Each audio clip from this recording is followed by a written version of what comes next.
السلام علیکم ناظرین۔ محدثین میں سے ایک بزرگ تھے جن کی کنیت ابو حمزہ تھی۔ ان کو سکری یا شکری کہا جاتا تھا۔ عربی میں سکر نشے کو کہتے ہیں اور شکر چینی کو کہتے ہیں۔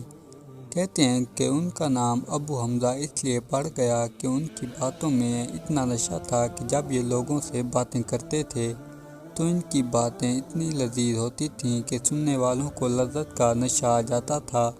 اور شکری اس لیے کہا جاتا تھا کہ ان کی باتیں چینی کی طرح میٹھی ہوتی تھیں۔ ان کی باتوں میں حلاوت اور مٹھاس ہوتی تھی۔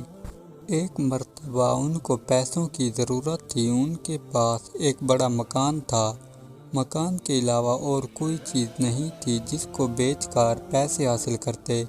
انہوں نے ارادہ کیا کہ اس بڑے مکان کو بیچ کر کسی اور جگہ پر چھوٹا سا مکان خرید لوں اور جو پیسے بچیں اس سے اپنی ضرورت پوری کر لوں۔ چنانچہ انہوں نے ایک خریدار سے مکان کا سودا کر لیا اور ایک دن کے اندر مکان خالی کر کے اس کے حوالے کرنے کا وعدہ کیا۔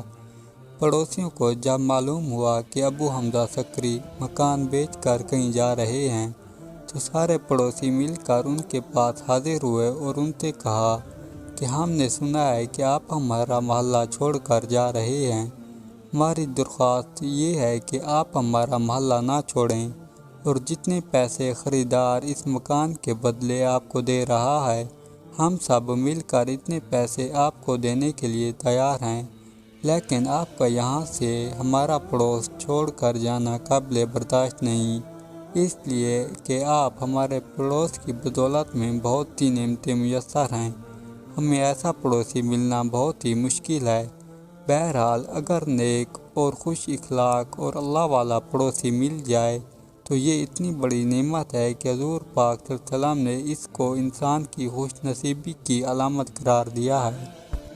ایک مرتبہ حضرت تھانوی رحمۃ اللہ علیہ بیمار ہوئے۔ اس دوران ایک صاحب نے آپ کو پینے کے لیے دودھ لا کر دیا۔ آپ رحمۃ اللہ علیہ نے وہ دودھ پیا اور تھوڑا سا بچ گیا۔ وہ بچا ہوا دودھ آپ نے سرانے کی طرف رکھ دیا۔ اتنے میں آپ کی آنکھ لگ گئی۔ جب بیدار ہوئے تو ایک صاحب جو پاس کھڑے تھے ان سے پوچھا کہ بھائی وہ تھوڑا سا دودھ بچ گیا تھا وہ کہاں گیا؟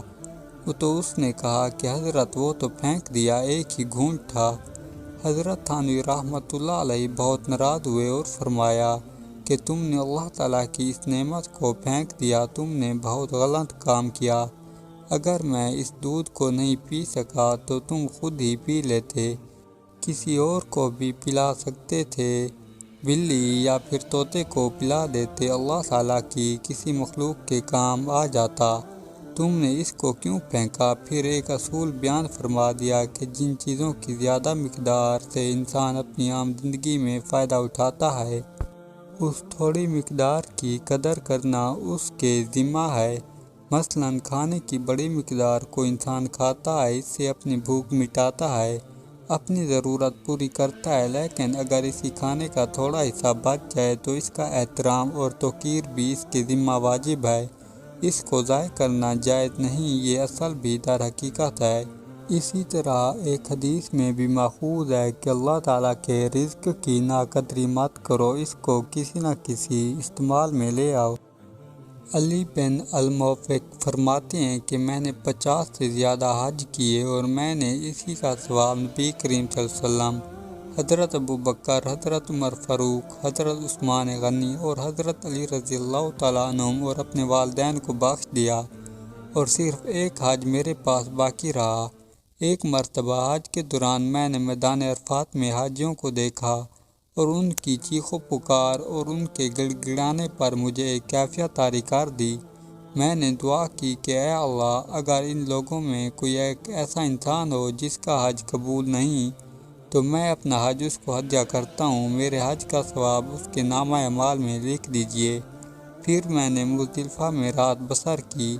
میں نے خواب میں اللہ تعالیٰ کی زیارت کی۔ اللہ تعالیٰ نے فرمایا، اے علی بن الموفق، کیا تو مجھ پر سخاوت کرتا ہے؟ میں نے تمام اہل موقف، عرفات میں جمع ہونے والے لوگ اور اتنی تعداد میں اور لوگوں کو بخش دیا اور ہر شخص کی سفارش اس گھر والوں اور اس کے دوستوں اور اس کے پڑوسیوں کے بارے میں قبول کر لی۔